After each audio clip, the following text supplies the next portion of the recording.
Your vet won't tell you this. Just 3 drops are enough, and you'll never see fleas or ticks on your dog or cat again. You don't have to spend a fortune on expensive treatments. This is a simple and completely natural recipe. Start with cloves.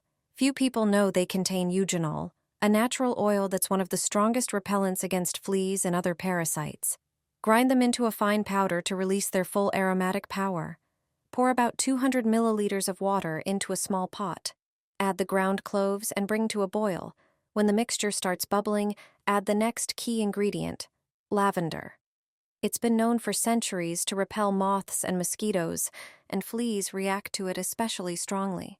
Let it simmer for a few minutes so the water absorbs the essential oils.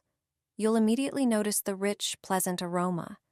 Let the mixture cool, then strain it. But that's not all. To make the spray truly effective, add a bit of apple cider vinegar.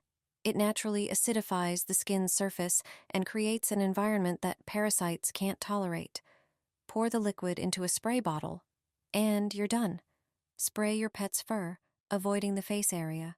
This way, you'll protect your dog or cat from fleas and ticks naturally.